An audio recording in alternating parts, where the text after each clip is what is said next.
नमस्कार, यो news 24 television prime time न्यूजमा स्वागत छ। विकसित पछिल्लो परिस्थितिमा नेकपा एमाले भित्र सहमति खोज्ने प्रयास असफल भएको छ। एमाले बिउतिएपछि पहिलो पटक अध्यक्ष केपी शर्मा ओली र वरिष्ठ नेता माधव कुमार नेपाल आम्ने सामने भएर खोजिएको सहमति निष्कर्षविहीन हुँदा सहमतिका लागि अझै धेरै पापड बेल्नुपर्ने भनी छर्लङ्ग भएको छ। सर्वोच्च अदालतको फैसलापछि एमाले साबिक्य अवस्थामा फर्कनु नेपाल पक्षको अडान थियो, तर फागुन 28 गते गरेको निर्णयलाई सच्याउन नचाहने अवस्थामा रहेको ओली पक्षले नेपाल पक्षको प्रस्ताव स्वीकार्ने अवस्था भने पक्कै थिएन। आफू निकटलाई पार्टीको विभिन्न पदमा नियुक्ति दिएका ओलीले त्यो निर्णय सच्याउन नेपालको पक्षको मागलाई स्वीकार्नु उनले हार सरह मान्ने निश्चित छ। दुवै पक्षलाई आफ्नो अडान प्रिय भन्दा दुवै पक्ष आफूलाई अप्रिय हुने निर्णय गर्न नचाहेको पनि प्रष्ट देखिन्छ, जसको कारण थप छलफल अगाडि बढाउने सहमति भन्दा फरक अर्को सहमति नहुँदा एमाले एक ढिक्का बन्ने अवस्था भने कमजोर रहेको धुम्बाराई भेलाले प्रष्ट पारेको छ। अब प्राइम टाइम न्यूजका हेडलाइन्स। एमालेमा सहमति खोज्ने प्रयास असफल, अध्यक्ष ओली र नेपाल बीच भएको वार्ता निष्कर्षविहीन, दुवै पक्ष आफ्नै अडानमा।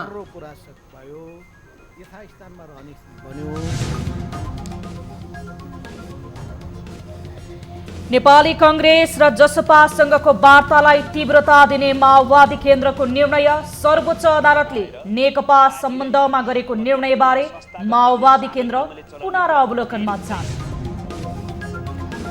पशुपतिनाथको मूल मन्दिरको शिवलिङ्गमा राखिएको सुनको जलहरी तत्काल नहट्ने, जलहरी राख्न नहुने भन्दै परेको रिटमा सर्वोच्च अदालतद्वारा अन्तरिम आदेश अस्वीकार।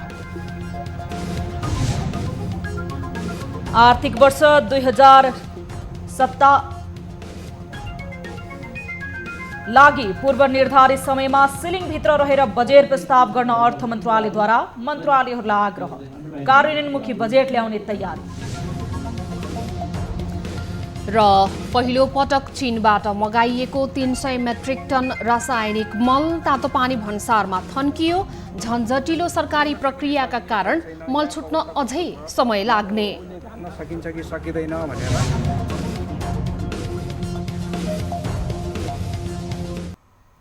हामी निरन्तर न्यूजमा छौं। नेकपा एमालेका अध्यक्ष केपी शर्मा ओली र वरिष्ठ नेता माधव कुमार नेपाल बीच धुम्बाराहीमा भएको वार्ता निष्कर्षविहीन भएको छ। सोमबार प्रधानमन्त्री तथा पार्टी अध्यक्ष केपी शर्मा ओलीसँगको छलफलमा वरिष्ठ नेता नेपालले कार्यदल बनाएर अघि बढ्न सकिने प्रस्ताव राखे पनि सहमतिमा पुग्न नसकेको बताउनुभयो। साथै उहाँले सर्वोच्च अदालतको फैसलापछि संरचना र पदाधिकारीको हिसाबले साबिक्य अवस्थामा फर्कनुपर्ने बताउनुभयो। सुरुमा कुरा गर्दा गुलियो भए पनि अन्तिममा टर्रो कुरा भएको पनि वरिष्ठ नेता नेपालको भनाइ थियो। गुलियो राम्रो भयो, गुड्डी गुड्डी कुरा भए पछि छुट्टी नै बिलाको टर्रो कुरा भयो, यथास्थानमा रहने स्थिति बन्यो। हाम्रो भनाइ के रह्यो भन्दाखेरि कि सर्वोच्च अदालतले फैसला गरिसकेको अवस्थामा पूर्व एमालेको जुन पुरानो अवस्था हो। त्यस्तै सचिव प्रदीप गेवालीले फागुन 28 को निर्णयलाई थप सुधार गर्नुपर्ने भए छलफल गर्दै जाउँ भन्ने विषयमा छलफल भएको जानकारी दिनुभएको छ। साथै नेपाल समूहले बोलाएको भेला स्थगित गर्न समेत आग्रह गरिएको उहाँले बताउनुभयो।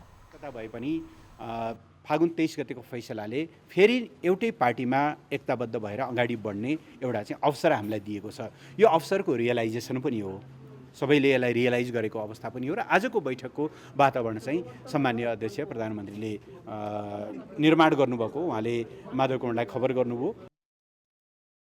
नेता एमाले उपाध्यक्ष भीम रावलले फागुन 28 गतेको केन्द्रीय कमिटी बैठकले गरेका निर्णय फिर्ता हुनुपर्ने बताउनु भएको छ। साथै उहाँले पार्टीको विधान विपरीत आफूहरूलाई नबोलाई छलकपटपूर्ण तरिकाले गरिएका बैठकका निर्णय मान्य नहुने बताउनुभयो। अगाडिका कामहरू हामी सबै स्थगित गर्न तयार हुनुपर्छ। जस्तो हामीले 4 गतेको बेला बोलाएको छौँ, 28 गतेको जुन त्यो केन्द्रीय कमिटी भनिएको बाट जुन निर्णय भएका छन् ती कुराहरू सबै स्थगित भए र ती रद्द भयो भने अनि त्यसपछि योभन्दा अगाडिका कामहरू पनि हामी सबै स्थगित गरेर एउटा साझा रूपमा अगाडि बढ्न तयार छौँ भन्ने हाम्रो धारणा स्पष्ट रूपमा हामीले राखेका छौँ। पार्टी कार्यालय धुम्बाराहीमा भएको वार्तामा अध्यक्ष केपी शर्मा ओली, वरिष्ठ नेता माधव कुमार नेपाल, महासचिव ईश्वर पोखरेल, उपाध्यक्ष भीम रावल, उपमहासचिव घनश्याम भूषाल र विष्णु पौडेल, सचिवहरू प्रदीप गेवाली, गोकर्ण विष्ट, नेताहरू सुभाष चन्द्र नेमवाङ, सुरेन्द्र पाण्डे र रघुजी पन्त लगायत सहभागी थिए। सर्वोच्च अदालतले सत्तामा रहेको नेपाल कम्युनिस्ट पार्टी नेकपाको नाम बदर गर्दै एमाले र माओवादी केन्द्र बिउत्याएपछि दुवै दलले आन्तरिक छलफल र बैठकलाई निरन्तरता दिएका छन्। एमाले अध्यक्ष केपी शर्मा ओलीले असन्तुष्ट माधव कुमार नेपाल पक्षसँग पनि छलफल गरेका छन्। पार्टी कार्यालय धुम्बाराहीमै बोलाइएको बैठकमा ओली र नेपाल पक्षबीच आफ्नो अडान भने कायम नै रह्यो। एक रिपोर्ट। गत फागुन 23 गते सर्वोच्च अदालतका न्यायाधीश बम कुमार श्रेष्ठ र कुमार रेग्मीको संयुक्त इजलासले नेपाल कम्युनिस्ट पार्टी नेकपा ऋषि कट्टेल नेतृत्व नेकपासँग मिलेकाले बदर गर्ने निर्णय गर्यो। न्यायाधीश श्रेष्ठ र रेग्मीको संयुक्त इजलासले एकतामा जोडिएका दुई दल एमाले र माओवादी केन्द्र पहिलेकै अवस्थामा रहने अर्थात् पुनर्स्थापित हुने निर्णयपछि दुवै दलले आआफ्नो बैठकहरूलाई तीव्रता दिएका छन्। एमाले भित्र द्विपक्षीय अध्यक्ष केपी शर्मा ओली र वरिष्ठ नेता माधव कुमार नेपाल सक्रिय बने। एमाले भित्र दुई समूह बनेपछि पार्टी अध्यक्ष ओलीले अर्को नेपाल पक्षसँग छलफल अघि बढाए। पार्टी कार्यालय धुम्बाराहीमा भएको छलफलमा एकताबद्ध भएर जानुपर्ने विषय केन्द्रित रह्यो। तर माधव पक्षले भने फागुन 28 गते अध्यक्ष ओली समूहले पदाधिकारी खारेज सहितका निर्णय उल्टाउनुपर्ने माधव पक्षले अडान राखेको छ। 28 गते भयो भनिएको हामीलाई कुनै पनि खबर नगरिएको केन्द्रीय कमिटीका कतिपय कुराहरू जुन गरियो भनिएको छ, जहाँ बहुमत पनि सदस्य थिएनन् भन्ने कुरा हाम्रो जानकारीमा छ, त्यहाँ गरिएका भनिएका निर्णयहरूको प्रभाव पनि शून्य हुन्छ, स्वाभाविक रूपमा शून्य हुन्छ, किनभने अदालतको फैसला त्यही छ भन्ने कुरा हामीले तथ्यगत कुराहरू राख्यौँ। पार्टीलाई एकताबद्ध बनाउनु पर्ने अभियानमा जुटेका अध्यक्ष ओलीका लागि पहिलो गाँसमै ढुङ्गा साबित बन्यो। उक्त छलफल सकिएपछि सबैजसो नेताहरूले सकारात्मक निचोडमा पुग्न नसकेको प्रतिक्रिया दिए। सुरुमा कुराकानी गुलियो, राम्रो भयो, गुड्डी गुड्डी कुरा भए, पछि छुट्टी नै बिलाकन टर्रो कुरा भयो, यथास्थानमा रहने स्थिति बन्यो। हाम्रो भनाइ के रह्यो भन्दाखेरि कि सर्वोच्च अदालतले फैसला गरिसकेको अवस्थामा पूर्व एमालेको जुन पुरानो अवस्था हो। तर प्रधानमन्त्री ओली पक्षले संवादहीनताको अन्त्य भन्ने प्रतिक्रिया दिएका छन्। बैठकमा सहभागी नेकपा नेताहरूका अनुसार दुवै पक्षबीच खुल्ला र खुलस्त छलफल भएको छ। फागुन 28 गतेको बैठकले पूर्व माओवादीका नेताहरूलाई विभिन्न जिम्मेवारी दिनुका साथै महासचिव र अध्यक्ष बाहेकका पदाधिकारी हटाइएको थियो।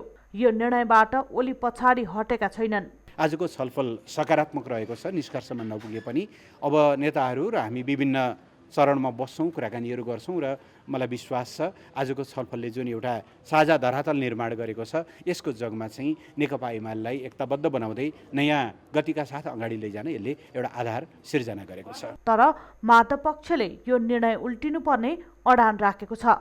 नेपाल पक्षले राखेको भेला स्थगित गर्न आग्रह गरिएको र अध्यक्ष ओलीले चैत्र 7 गते बोलाएको केन्द्रीय कमिटी बैठकको मिति आपसी परामर्शमा गर्न सकिने प्रस्ताव राखिएको छ। नेकपा एमाले र नेकपा माओवादी केन्द्र बीच एकता भएर नेकपा बनेपछि निर्वाचन आयोगमा दर्ता भएको नेकपा एमाले नामको दलले नाम फेरेर अर्को दल गठन गरेको छ। सर्वोच्च अदालत र निर्वाचन आयोगको आदेश एवं निर्णयलाई स्वीकार गर्दै नेकपा एमाले नामको नाम फेरेर जनताको जनवाद पार्टी गठन गरिएको पार्टीका महासचिव मनिष उपाध्यायले न्युज 24लाई जानकारी दिनुभयो। उहाँले अदालतको आदेशपछि आफूहरू पार्टीको नाम परिवर्तन गर्न बाध्य भएको, तर मदन भण्डारीले लिएको जनताको बहुदलीय जनवाद जबजको नीति भने पार्टीले अख्तियार गर्ने समेत बताउनु भएको छ। एमाले नाम लिएर आफूहरू पूर्वदेखि पश्चिमसम्म पुगिसकेको तर मुलुकको विकसित पछिल्लो परिस्थितिको सम्मान गर्दै आफूहरूले नाम फेरे पनि काम र नीति भने नफेर्ने पनि बताउनुभयो। पार्टी केन्द्रीय कमिटीको आज बसेको बैठकले निर्णय लिएपछि निर्वाचन आयोग पुगेर एमाले आफ्नो नाम परिवर्तन गर्न निवेदन दर्ता गराएको थियो। अब एमाले जनताको जनवाद पार्टी नामले अघि बढ्ने पनि महासचिव उपाध्यायले न्युज 24 लाई जानकारी दिनुभएको छ। नेकपा माओवादी केन्द्रले नेपाली कांग्रेस र जनता समाजवादी पार्टीसँगको वार्तालाई तीव्रता दिने निर्णय गरेको छ। पार्टी कार्यालय पेरिस डाँडामा सोमबार बसेको माओवादी केन्द्रीय कमिटी बैठकले मुख्यतया दुई दलसँग वार्ता गर्ने भन्दै केही दिनका लागि केन्द्रीय कमिटी बैठक स्थगित गर्ने निर्णय गरिएको माओवादी प्रवक्ता नारायण काजी श्रेष्ठले जानकारी दिनुभयो। सर्वोच्चमा पुनरावलोकनमा जाने, संसदमा भएका दलसँग वार्ता गर्ने र जिल्ला तथा प्रदेशमा नेताहरू संगठन विस्तारका काममा जाने निर्णय भएको उहाँले बताउनुभयो। उहाँका अनुसार बैठकमा जनार्दन शर्मा, हेमराज भण्डारी, जयपुरी घरती र ओम शर्मा 20 जना नेताहरूले धारणा राखेका थिए। श्रेष्ठले फागुन 23 मा साबिकको नेकपा एमाले र माओवादी केन्द्र म्युतने गरी सर्वोच्च अदालतबाट आएको फैसला विरुद्ध पुनरावलोकनमा जाने निर्णय भएको पनि बताउनुभयो। क्रान्तिकारी पार्टी निर्माणको कोणबाट आफूलाई रूपान्तरण गर्ने ढङ्गले जानुपर्छ। हामीले वैचारिक राजनीतिक कार्यदिशालाई अझ स्पष्ट बनाएर पार्टीलाई विधि पद्धतिमा र संस्थागत ढङ्गले सामूहिक ढङ्गले चलाउने कुरामा दृढ हुँदै हाम्रा पनि कमी कमजोरीको बारेमा समीक्षा गरेर रूपान्तरण गरेर अगाडि बढ्नुपर्छ। माओवादीले केन्द्रीय कमिटी बैठक पुनः बसेर मात्र राष्ट्रिय कार्यकर्ता भेला गरिने जानकारी पनि उहाँले गराउनु भएको छ। सर्वोच्च अदालतले एमाले र माओवादी केन्द्रलाई ब्युत्याइदिएपछि नेपाली राजनीति तरङ्गित बनेको छ। नेकपा रहँदै प्रधानमन्त्री केपी शर्मा ओलीसँगै रहेका माओवादी पृष्ठभूमिका नेताहरू कारबाहीको भागीदार बन्ने भएका छन्। नेकपा माओवादी केन्द्रले प्रधानमन्त्री केपी शर्मा ओली सरकारमा रहेका पूर्व माओवादी मन्त्रीहरूलाई स्पष्टीकरण सोध्दै कारबाही प्रक्रिया अघि बढाएको छ। यो सँगै उनीहरूको सांसद पद पनि जाने भएको छ। एक रिपोर्ट। प्रधानमन्त्री केपी शर्मा ओलीले गत पुस 5 गते प्रतिनिधि सभा विघटनको सिफारिस राष्ट्रपति समक्ष गरे। त्यसको विरोधमा साबिकको नेकपाका अध्यक्ष पुष्पकमल दाहाल प्रचण्ड र माधव कुमार नेपाल समूह उत्रिए। उनीहरूको विरोधका बावजुद माओवादी केन्द्र पृष्ठभूमि रहेका नेताहरू ओली पक्षमा उभिए। गत फागुन 23 गते नेकपाको नाम बदर गर्दै पूर्ववत अवस्थामा एमाले र माओवादी केन्द्रलाई फर्काएपछि पनि रामबहादुर थापा बादल, लेखराज भट्ट, टोप बहादुर रायमाझी, प्रभु शाह, मणिचन्द्र थापा, गौरीशंकर थारू सहित 23 जना ओली समूहमै रहे। उनीहरूले एमालेलाई आफ्नो भविष्य मानेका छन्। तर माओवादी केन्द्रले भने उनीहरूले आफ्नो दल स्पष्ट पार्न गत शनिबार नै पत्र काटिसकेको छ। प्रधानमन्त्री तथा नेकपा एमालेका अध्यक्ष केपी शर्मा ओलीले गत शुक्रबार बैठक राख्दै गृहमन्त्री थापा सहितका नेताहरूलाई केन्द्रीय सदस्यमा मनोनयन समेत गरेका छन्। तर माओवादी केन्द्रले पार्टी परित्याग गरेको भन्दै अनुशासनको कारबाही गरे उनीहरूले सांसद पद नै गुमाउनेछन्। के छ कानुनी व्यवस्था? संविधानको धारा 89 को ङमा जुन दलको उम्मेद्वार भई सदस्य निर्वाचित भएको हो त्यस्तो दलले संघीय कानुन बमोजिम निजले दल त्याग गरेको कुरा सूचित गरेमा पद रहँदैन। यो धारा यी पूर्व माओवादी नेताहरूको हकमा लागू हुनेछ। त्यस्तै राजनीतिक दल ऐन 2075 को दफा 32 को उपदफा 1 को खमा अर्को दलको सदस्यता लिएमा पनि सांसद पद स्वतः खारेज हुने व्यवस्था छ। संविधान र कानुन बादल सहित एमालेमा जाने 23 जना पूर्व माओवादी केन्द्रका नेताहरूको हकमा लागू हुनेछ। त्यसैगरी माओवादी केन्द्रका प्रदेश 1 का सांसद टङ्क अङबुहाङ, प्रदेश नम्बर 2 का ज्वाला कुमार शाह, लुम्बिनी प्रदेशका दशरथराम नेउपाने, दिनेश पन्थी, कर्णाली प्रदेशमा ठम्मर शाह, धर्मराज रेग्मी, सुदूरपश्चिम प्रदेशमा झप्पड बोहरा पनि एमालेमा लागेका छन्। उनीहरूले सांसद पद खारेज भए पनि एमालेमै रहने बताएका छन्। त्यसैगरी राष्ट्रिय सभाका सांसद चन्द्रबहादुर खड्का पनि एमालेमा छन्। फागुन 28 गते प्रधानमन्त्री तथा अध्यक्ष केपी शर्मा ओली पक्षले आयोजना गरेको केन्द्रीय कमिटीको बैठकले उनीहरूलाई सदस्यमा मनोनयन गरेको छ। हामी निरन्तर न्यूजमा छौं। पशुपति क्षेत्र विकास कोषले मूल मन्दिरको शिवलिङ्गमा राखेको सुनको जलहरी तत्काल नहट्ने भएको छ। सुनको जलहरी राख्ने नहुने भन्दै दायर भएको रिटमा सर्वोच्च अदालतले सोमबार अन्तरिम आदेश दिन अस्वीकार गरेपछि सुनको जलहरी अहिले तत्काल नहट्ने भएको हो। प्रधान न्यायाधीश चोलेन्द्र शमशेर जबरा र न्यायाधीश प्रकाश कुमार ढुङ्गानाको संयुक्त इजलासले सुनको जलहरी राख्ने विषय कानुन विपरीत रहेको र अन्तरिम आदेश जारी हुनुपर्ने भन्दै दायर भएको रिटमा अन्तरिम आदेश दिन अस्वीकार गरेको हो। यो सँगै पशुपतिमा राखिएको सुनको जलहरीले वैधानिकता पाएको छ। पशुपतिको मूल मन्दिरमा रहेको शिवलिङ्गमा फागुन 12 गते राष्ट्रपति विद्यादेवी भण्डारीले पूजाआजा गर्दै सुनको जलहरी अनावरण गर्नुभएको थियो। जलहरी अनावरण भएकै दिन सर्वोच्चले तत्काल जलहरी राख्ने विषय यथास्थितिमा राख्दै दुवै पक्षलाई छलफलमा बोलाएको थियो। दुवै पक्षको छलफलपछि अदालतले रिट निवेदकको माग बमोजिम अन्तरिम आदेश दिन अस्वीकार गरेको हो। पशुपति क्षेत्र विकास कोषले पशुपतिमा सुनको जलहरी राख्ने विषय कानुन विपरीत रहेको भन्दै सर्वोच्चमा 2वटा रिट परेको थियो। सर्वोच्चमा रिट परेपछि कोषले हतारमा फागुन 12 गते बुधबार बिहान मात्रै राष्ट्रपतिबाट पूजा आराधना गर्दै 108 किलोको सुनको जलहरी अनावरण गरेको थियो। बागमती प्रदेश सभा सदस्य नरोत्तम वैद्य र अधिवक्ता निकिता ढुङ्गानाले सुनको जलहरी राख्ने कार्य रोक्न माग गर्दै रिट दायर गर्नुभएको थियो। अर्थ मन्त्रालयले आर्थिक वर्ष 2078-79 का लागि पूर्व निर्धारित समयमा सिलिङभित्र रहेर बजेट प्रस्ताव गर्न मन्त्रालयहरूलाई आग्रह गरेको छ। मन्त्रालयले निर्माणको आधार र मार्गदर्शनबारे जानकारी गराउँदै पूर्व निर्धारित समयमा सिलिङभित्र रहेर बजेट प्रस्ताव गर्न मन्त्रालयहरूलाई आग्रह गरेको हो। मुख्य सचिव, सचिवहरू, राष्ट्रिय योजना आयोगका सदस्य सहित अर्थ मन्त्रालयमा सोमबार आयोजित कार्यक्रममा अर्थ मन्त्रालयले आर्थिक पुनरुत्थान र रोजगारी सिर्जना, ठूला पूर्वाधार आयोजना कार्यान्वयनमा निरन्तरता, कृषि क्षेत्रको विकास, सामाजिक विकासमा निरन्तर लगानी, क्षेत्रगत र प्रादेशिक सन्तुलन र दिगो विकासको लक्ष्यलाई बजेट निर्माणको मुख्य आधारको रूपमा प्रस्तुत गरेको थियो। कार्यक्रममा मुख्य सचिव शंकरदास बैरागीले बजेटमा रचनात्मक छलफलबाट कार्यान्वयनमुखी बजेट आउने पनि बताउनु भएको थियो। र जुन ट्रान्सफर्मेटिभ प्रोजेक्टहरू हुन्, जुन ट्रान्सफर्मेटिभ कार्यक्रमहरू हुन्, जुनले इकोनोमीमा परिवर्तन ल्याउन सक्छ, इन्कम जेनेरेसनमा हेल्प गर्न सक्छ, पोभर्टी एलिमिनेसनमा हेल्प गर्न सक्छ, ती कुराहरूमा यो चाहिँ अन्डरमाइन गर्ने यस्तो कुराहरू हुनु भएन भन्नु खोजेको मैले।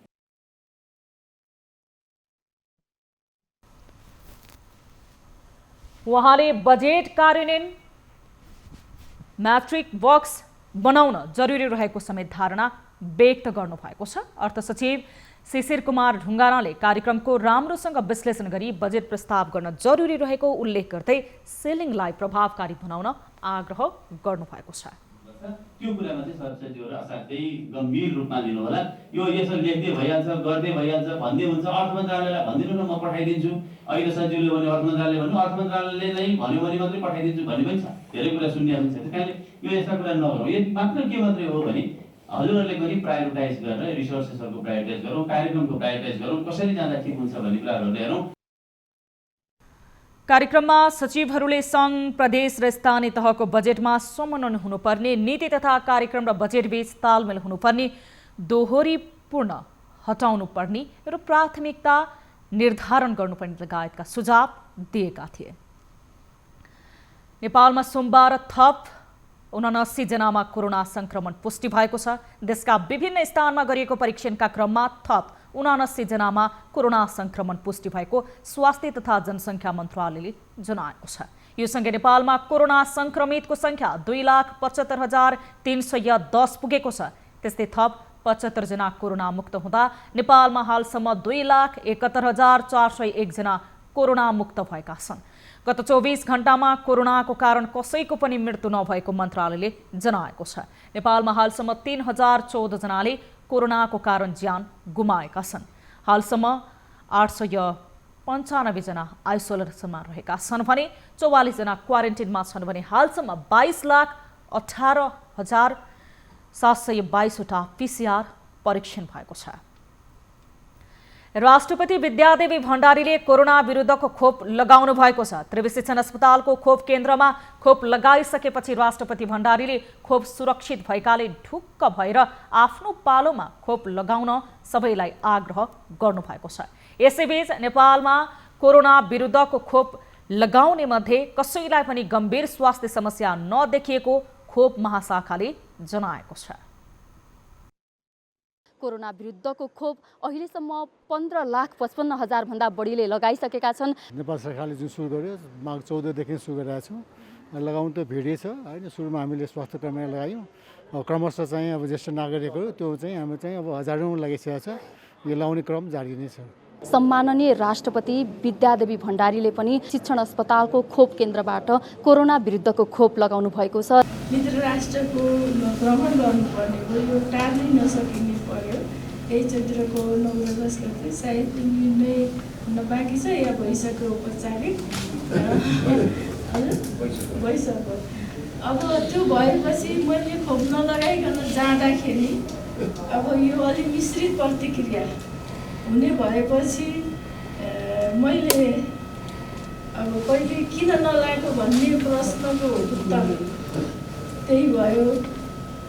म चाहिँ मेरै उमेरसम्म, किनभने हामीले एउटा चाहिँ चरणबद्ध प्राथमिकता क्षेत्र तोकिसकेपछि अब हतरपत्त गरेर कसरी लगाउने भन्ने भयो। अनि म बसेको थिएँ, म हेरिरहेको थिएँ। सबैले लगाइसकेपछि लाउनु पर्ने भए पनि ठिकै छ भनेर बसेको थिएँ। अग्रपङ्क्तिकाहरूलाई नै र अलिक जोखिममा भएकाहरूलाई नै पहिले गर्नुपर्छ भनेर म त त्यसै पनि एकदम ठुलो सुरक्षामै छु। त्यसपछि यो बाहिर जानुपर्ने भएको हुनाले फेरि त्यहाँ अर्को प्रश्न जन्मिन सक्ने भएपछि यो लगाउनु पर्यो भन्ने भएर पूर्ण विश्वस्त भएर लगाउँदा हुन्छ। अलिकति यो नयाँ भएको हुनाले खोप त हामीले कति लगायौँ धेरै लगाएको बच्चादेखि। अब त्यतिखेरको बेला र अहिले अलिकति चेतना पनि अलिक फरक परेको, अलिअलि शङ्का हुनु स्वाभाविकै हो। तर यो धेरै चरण परीक्षण भइसकेको हुँदाखेरि निर्ढुक्कसँग लगाउँदा हुन्छ भन्ने लागेछ। मैले पनि आज लगाएँ। खोप लगाइसकेपछि देखिने प्रति असरहरू हुन्छ भन्छन्। यो खोप लगाइसकेपछि देखिने प्रति असरहरू के हुन् र ती असरहरू देख्दा डराउनु पर्छ कि पर्दैन? हामीले लगाएको खोप कोभिसिल्ड नामक खोप हो। यो खोप सुरक्षित र प्रभावकारी छ भनेर विश्व स्वास्थ्य सङ्गठनले सूचीकृत गरेको छ। हाम्रो औषधि व्यवस्था विभागले पनि सूचीकृत गरेको छ। र अहिलेसम्म खोप लगाइसकेपछि सामान्य असर, टाउको दुख्ने, ज्वरो आउने र शरीर दुख्ने कसैलाई भएको छ र धेरैलाई केही पनि भएको छैन र जटिल खालको असरहरू कसैलाई पनि देखा परेको छैन र आत्तिनु पर्दैन। यो खोप लगाइसकेपछि ध्यान दिनुपर्ने कुराहरू पनि हुँदो रहेछ। व्यक्ति जसले खोप लगाउँछन्, जस्तो अल्कोहलहरू सेवन नगर्ने, विभिन्न यो कुराहरूमा चाहिँ के ध्यान दिनुपर्छ बताइदिनुहोस् न। आम जनमानस जसले खोप लगाउन थालिरहेका छन् उनीहरूले के कुरामा ध्यान दिनुपर्छ? खोप लगाइसकेपछि पहिले त स्वास्थ्यकर्मीहरूले आधी घन्टा आफ्नो खोप लगाएको ठाउँमै बस्नुपर्छ भनेर भन्नुहुन्छ। आधी घन्टाभन्दा बढी त्यहाँ आराम गर्ने, आफ्नो खानेकुराहरू खाने, पानी खाने र तर अरू मादक पदार्थहरू, रक्सीहरू अथवा कुनै गाँजा, चुरोट वा यस्तो कुनै पनि लागु पदार्थहरू सेवन गर्नु हुँदैन। सोमबार विभिन्न कार्यक्रमका आयोजना गरी विश्व उपभोक्ता अधिकार दिवस मनाइएको छ। नेपालमा प्लास्टिक प्रयोगमा निरुत्साहित र वातावरण संरक्षणमा योगदान भन्ने नाराका साथ विभिन्न कार्यक्रम गरी यो दिवस मनाइएको हो। सन् 1962 मार्च 15 का दिन अमेरिकी राष्ट्रपति जोन एफ केनेडीले प्रस्तुत गरेको सुरक्षा, सूचना, छनौट र सुनवाईलाई उपभोक्ताको 4 अधिकारको रूपमा घोषणा गरिएपछि यसैको सम्झनामा यो दिवस मनाउँदै आइएको हो। त्यसपछि सन् 1985 मा संयुक्त राष्ट्रसङ्घको साधारण सभाबाट थप 8 अधिकारीहरू सहितको अनुबन्ध पारित भएको थियो। त्यही आधारमा प्रत्येक राष्ट्रले उपभोक्ता कानुन जारी गरेका हुन्। दिवसको अवसरमा काठमाडौँ उपत्यका लगायत काठमाडौँ महानगरपालिकाले गुणस्तरीय आहार, स्वस्थ जीवनको आधार, उपभोक्ता अधिकार, काठमाडौँ महानगरको सरोकार भन्दै अन्तर्क्रिया कार्यक्रमको आयोजना गरेको थियो। कार्यक्रममा काठमाडौँ महानगरकी उपप्रमुख हरिप्रभा खड्कीले आफूले गरेको व्यवसाय कानुनी प्रक्रिया पूरा गरेर मात्र सञ्चालन गर्न र गुणस्तरीय सामान मात्र बिक्री वितरण गर्नुपर्ने बताउनु भएको छ। यस्तै उपभोक्ता अधिकार कर्मी ज्योति बानियाले उपभोक्ता अधिकारका लागि कडा ऐन ल्याउनु पर्ने बेला भएको उल्लेख गर्नुभएको थियो। व्यवसाय गर्नु हुन सम्पूर्ण उद्यमी व्यवसायहरूमा आग्रह र अनुरोध गर्न चाहन्छु। कानुनी व्यवस्थापन भइसकेको अवस्था छ, त्यसमा यसलाई हामी अझ केसरी के गर्न सक्छौँ भने यसलाई सबै मेरो अब अग्रजहरू त्यो राजनेताहरू हुनुहुन्छ, उहाँहरूले पनि यो विषय बुझिसक्नु भएको अवस्था छ। अब कर्मचारी प्रशासन सहयोगले बुझ्ने नै भयो। त्यसमाले आज विश्व उपभोक्ता अधिकार दिवसको सन्दर्भमा यति मात्रै भन्न चाहेँ, अब बल्ल बेला भएको छ, यो बेलालाई अब बुढाउने बिस्ता यो ट्रेन तयार हो, ट्रेन बुढाउनलाई लिग पनि लगभग अब अख्याले तयार भइसकेको छ। नेपालमा उपभोक्ता संरक्षण ऐन 2054 को दफा 6 बमोजिम वस्तु वा सेवा खरिद वा उपभोग गर्ने प्रत्येक उपभोक्तालाई विभिन्न अधिकार प्रत्याभूति गरिएको भए पनि उपभोक्ताको ती अधिकार प्रयोग गर्नबाट भने वञ्चित हुँदै आएका छन्। हामीसँग न्युजहरू अझै बाँकी छन्, अहिलेलाई ब्रेक।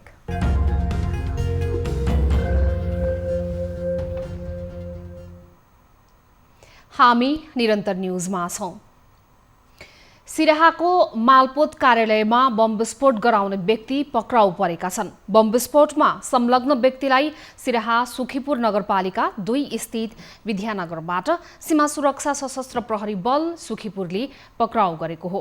पक्राउ पर्नेमा लहान नगरपालिका 18 भदैया घर भएका अन्दाजी 27 वर्षीय बलराम मण्डल रहेको सशस्त्र प्रहरी बल नम्बर 7 गण हेडक्वार्टर सिराहाका प्रमुख सशस्त्र प्रहरी उपरीक्षक दिपेश गिरीले जानकारी दिनुभएको छ। गिरीका अनुसार मालपोत कार्यालयको सीसीटीभी फुटेजको आधारमा मण्डललाई पक्राउ गरिएको हो। सशस्त्र प्रहरी बलले पक्राउ परेकालाई थप अनुसन्धानका लागि नेपाल प्रहरीलाई बुझाउने तयारी भइरहेको पनि गिरीले जानकारी दिनुभएको छ।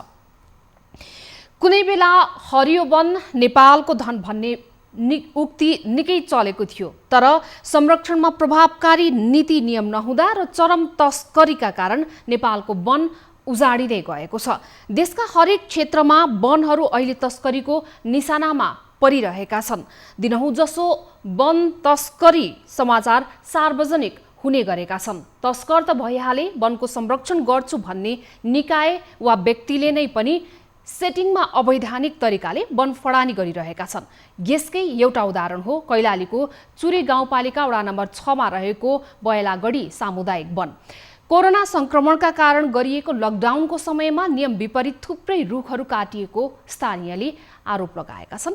एक रिपोर्ट।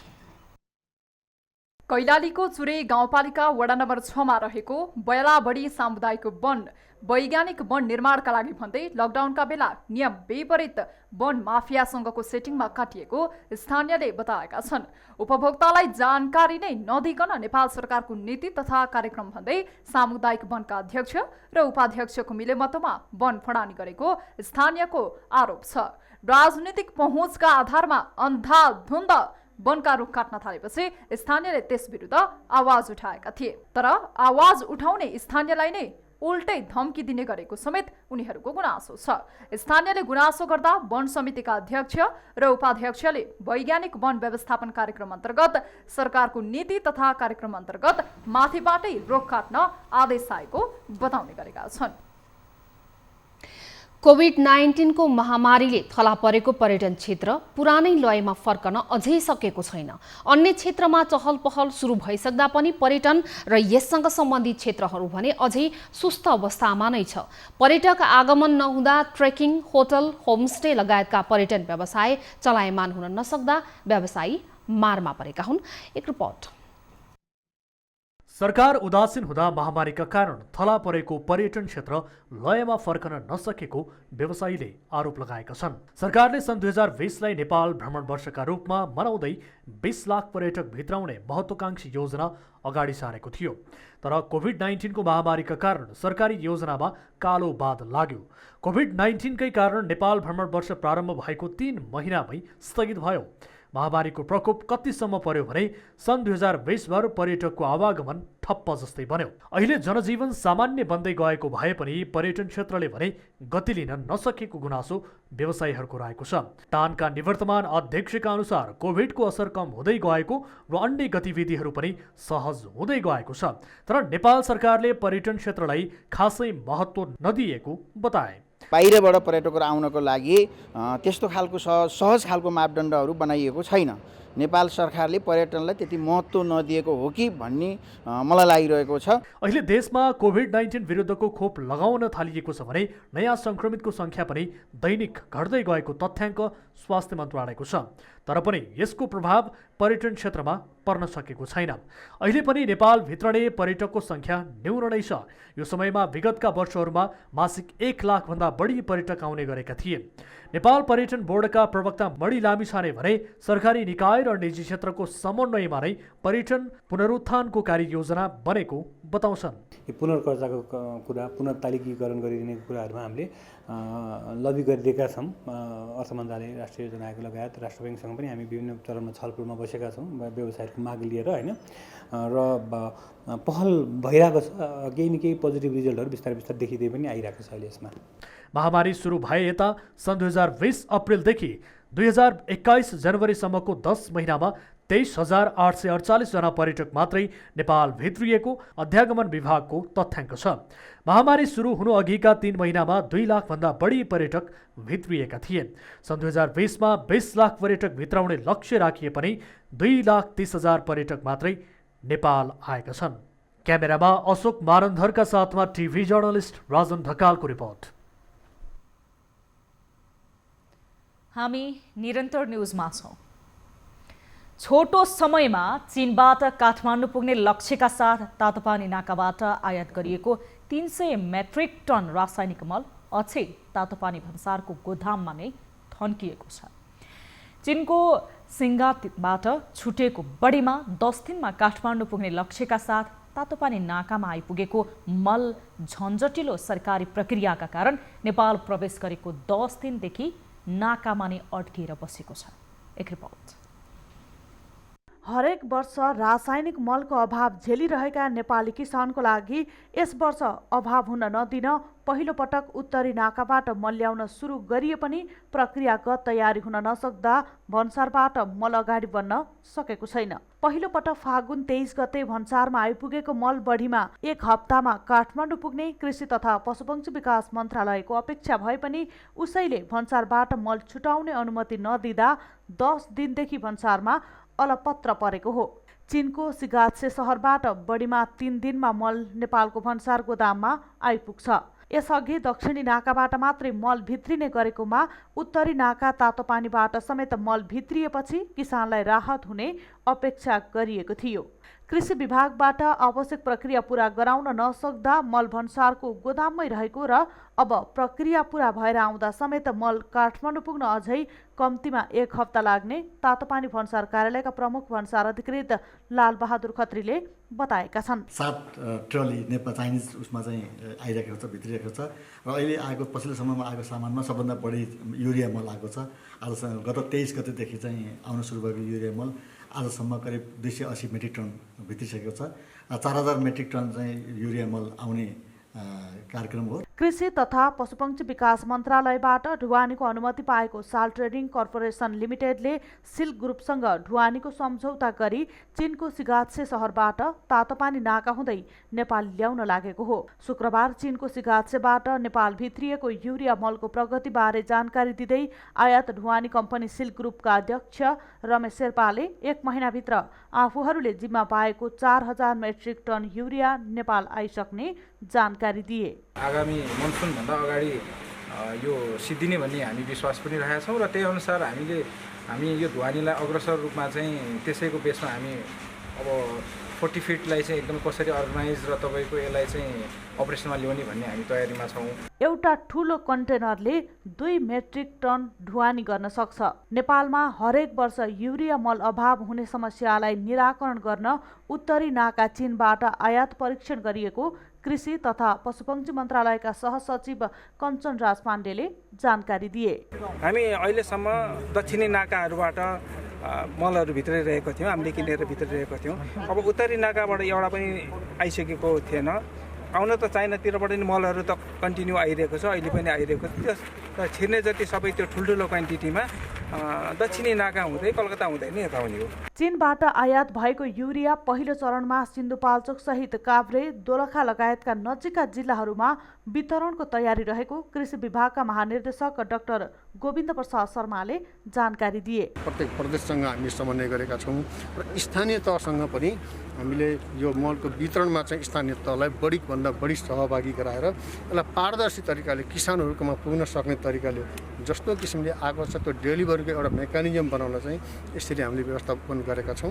नेपालमा भारत, बङ्गलादेश र चीनबाट रासायनिक मल भित्रिने गरेको छ। मल अभाव नहोस् भनेर सरकारले पर्याप्त रूपमा मलको भण्डारण गर्न लागेको भनिए पनि मल भन्सारमै अड्किएर बस्नु दुःखद कुरा हो। जेठदेखि भदौसम्म मलको अत्याधिक माग हुने हुँदा समयमै किसानसम्म मल पुर्याउनका लागि सरकारले विशेष ध्यान दिनुपर्ने देखिन्छ। न्युज 24 का लागि सिन्धुपाल्चोकबाट टिभी जर्नलिस्ट विदुर गिरीको रिपोर्ट। अब business news.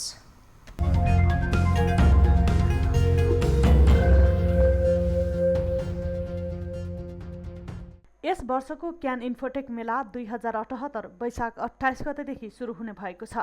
Computer association Nepal महासङ्घ can महासङ्घले पत्रकार सम्मेलन गरी मेलाबारे जानकारी गराएको हो। मेला वैशाख 28 देखि जेठ 2 गतेसम्म काठमाडौँको भिरकुटी मण्डपमा हुने भएको छ। कोभिड महामारीका कारण यस वर्ष गत वर्षहरूमा भन्दा झण्डै 3 महिना ढिलो गरी मेला आयोजना हुन लागेको हो। कोभिड महामारीको जोखिम कम भइ नसकेकोले मेलामा स्वास्थ्य सतर्कतामा सम्पूर्ण मापदण्डलाई पालना गरिने आयोजकले जनाएको छ। क्यान मेलामा प्रवेश टिकटलाई यस वर्ष पेपरलेस गर्ने आयोजकले जनाएको छ।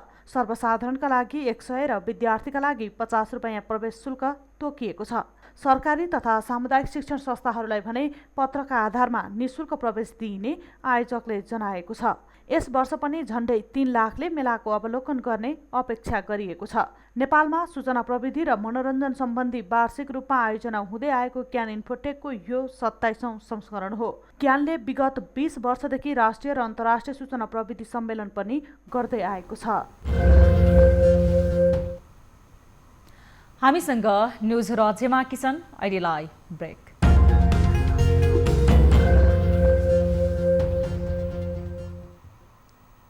हामी निरन्तर न्युजमा छौं। अब स्पोर्ट्स न्युज। स्थानीय तह सहित स्मृति अन्तर्राष्ट्रिय गोल्ड कप तेस्रो संस्करणको 2077 को 5औं दिनको क्वार्टर फाइनलमा खेलमा मच्छिन्द्र क्लब काठमाडौँ विजयी भएको छ। सोमबार हेटौडा 10 फ्रेड 3 खेल मैदानमा भएको खेलमा 1-0 गोल अन्तरले सङ्कटा क्लब काठमाडौँलाई पराजित गर्दै league champion Machhindra club Kathmandu सेमिफाइनलमा प्रवेश गरेको हो। मच्छिन्द्र क्लबको तर्फबाट जर्सी नम्बर 10 का खेलाडी राजेश परियारले एक मात्र निर्णायक गोल गरेका थिए। मच्छिन्द्र क्लब काठमाडौँका जर्सी नम्बर 10 का खेलाडी राजेश परियार प्रतियोगिताको म्यान अफ द म्याच घोषित भएका थिए। चैत 4 गते हुने सेमिफाइनल खेलमा घरेलु टोली रिगल हेटौडा रिसोर्ट मकवानपुर 11 सँग लिग च्याम्पियन मच्छिन्द्र क्लब काठमाडौँले प्रतिस्पर्धा गर्नेछ। कुल 10 टोलीहरूको सहभागिता रहेको प्रतियोगितामा विजेताले उपाधि सहित 10 लाख हात पार्नेछन् भने उपविजेताले 5 लाख प्राप्त गर्ने प्रतियोगिता संयोजक प्रताप विष्टले जानकारी दिएका छन्। यस्तै प्रतियोगिताकै सर्वोत्कृष्ट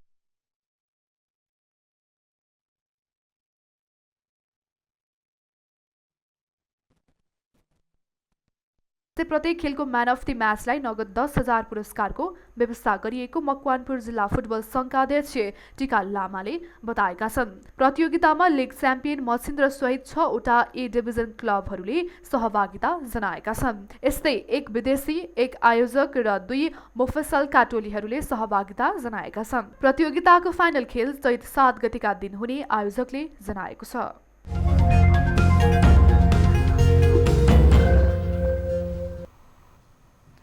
हामी निरन्तर न्युजमा छौं।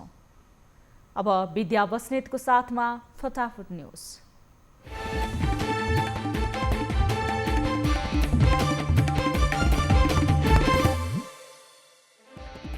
एमाले अध्यक्ष ओली र वरिष्ठ नेता नेपाल पक्षबीचको छलफल निष्कर्षविहीन, पदाधिकारी खारेजको निर्णयबाट पछि नहट्ने ओली पक्षको अडान।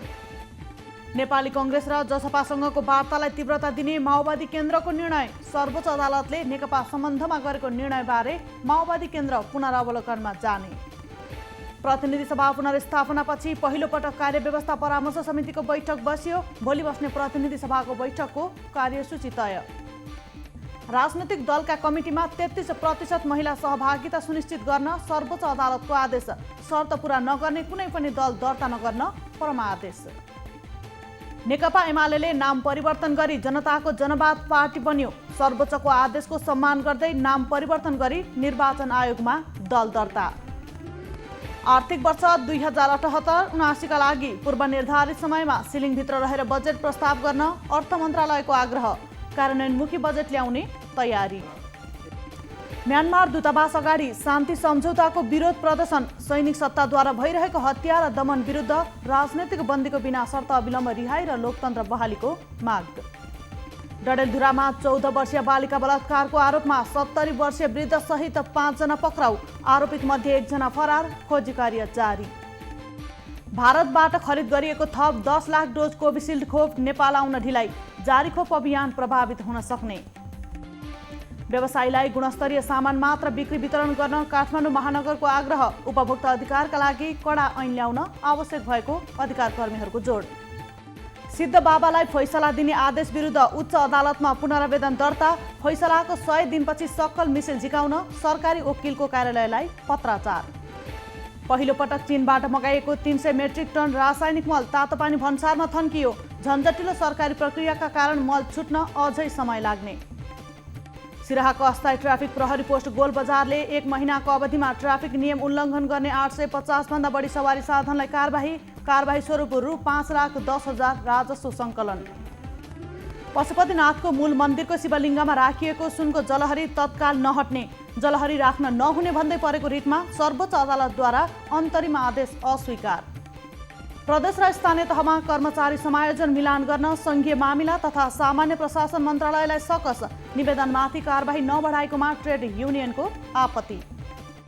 काठमाडौँ उपत्यकामा मेलम्ची खानेपानी जडानको तयारी। पहिलो 3 महिनामा परीक्षणकाल रहने। उपत्यकावासीलाई राहत। पाटन दरबार क्षेत्रको मन्दिर पुनर्निर्माण गर्न हिमालयन ब्याङ्कद्वारा 1 करोड सहयोग। ट्रस्टका country program director Rohit Kumar रञ्जितकारलाई चेक हस्तान्तरण।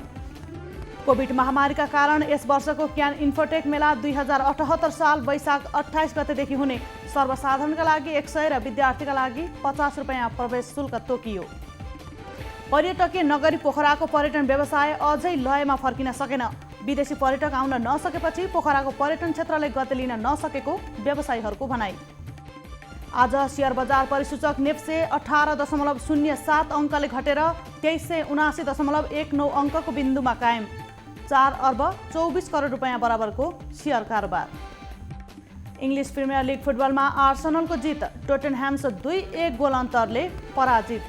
आर्सेनल लिगको 10औं स्थानमा। म्यानमारमा सेनाले गोली चलाउँदा एकै दिन 38 जनाको मृत्यु। क्रान्ति नरोकिने आन्दोलनरत पक्षको अठोट। सेनाले सुकीलाई अज्ञात स्थानमा राखेको दाबी। अस्ट्रेलियामा यौन दुर्व्यवहार र महिलामाथिको हिंसाको विरोधमा प्रदर्शन। शीर्ष अधिकारीहरूमाथि यौन दुर्व्यवहारको आरोप। र कोरियामा कोरोना परीक्षण नगर्ने विदेशीलाई 30 लाखसम्म जरिवाना हुने। अनिवार्य रूपमा कोभिड-19 परीक्षण गर्नुपर्ने स्थानीय प्रशासनको निर्देशन।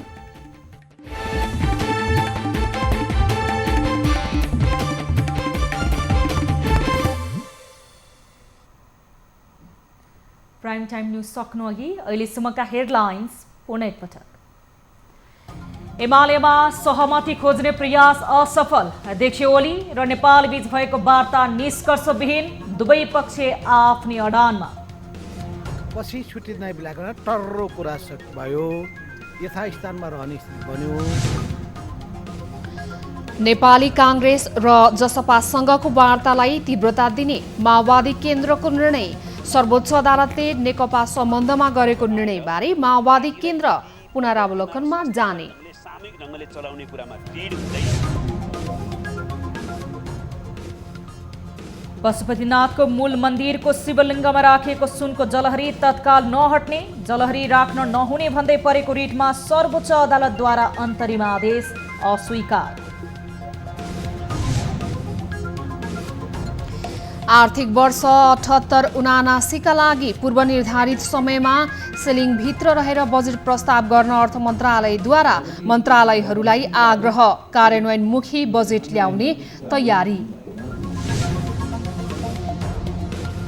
र पहिलो पटक चीनबाट मगाइयो 300 मेट्रिक टन रासायनिक मल। तातोपानी भन्सारमा थन्कियो। झन्झटिलो सरकारी प्रक्रियाका कारण मल छुट्न अझै समय लाग्यो। यहाँको उनी धान्न सकिन्छ कि सकिँदैन भनेर